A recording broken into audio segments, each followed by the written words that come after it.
বন্ধুরা, শুভ্রাস ক্রিয়েশনে সবাইকে স্বাগত। এখন সিম তো সারা বছরই পাওয়া যায়, কিন্তু শীতকালে সিম দিয়ে এরকম ভর্তা বানিয়ে খেতে ভীষণ ভালো লাগে। দেখুন আমি কিভাবে বানাই। গ্যাসের ওভেনে একটা কড়াই বসিয়ে ওর মধ্যে দিয়ে দিলাম 8-10টা সিম।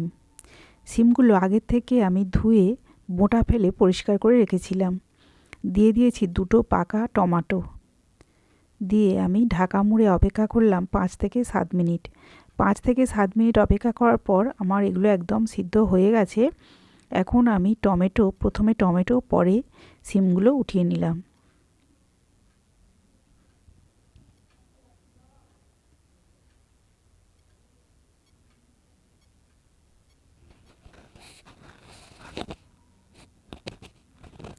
আমি আগের থেকে কিছুটা শুকনো লঙ্কা আর বড়ি ভেজে রেখেছিলাম।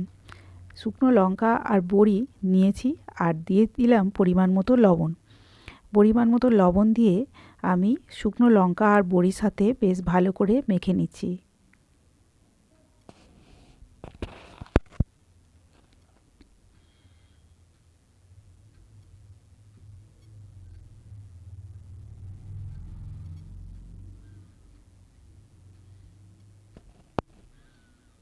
টমেটোগুলো একদম পাকা টমেটো আর সিদ্ধ হয়ে গেছে সুন্দরভাবে। আমি খোসা ফেলে দিয়েছি, দিয়ে ওর সাথে মিশিয়ে দিলাম।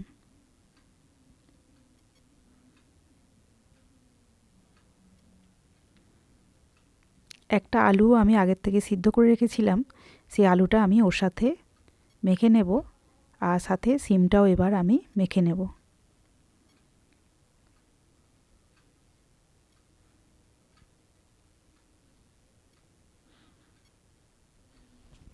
সিমগুলো খুব সুন্দর সিদ্ধ হয়ে গেছে একদম। আমি পুরো মিশ্রণটাকে বেশ ভালো করে হাতের সাহায্যে মেখে নিলাম।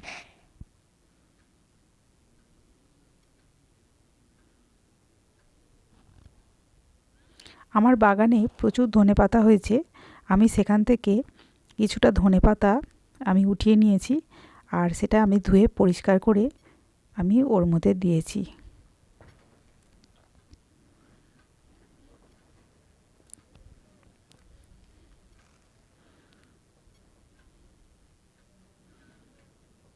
বন্ধুরা, আপনারাও বাড়িতে এইভাবে বানাবেন, ভীষণ ভালো হয়।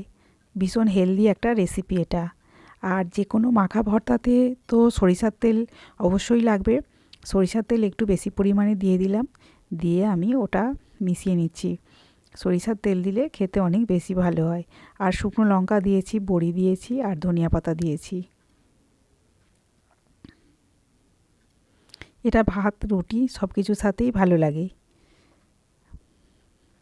বন্ধুরা, রেসিপি ভালো লাগলে লাইক, শেয়ার, সাবস্ক্রাইব করে আমার সাথে থাকবেন।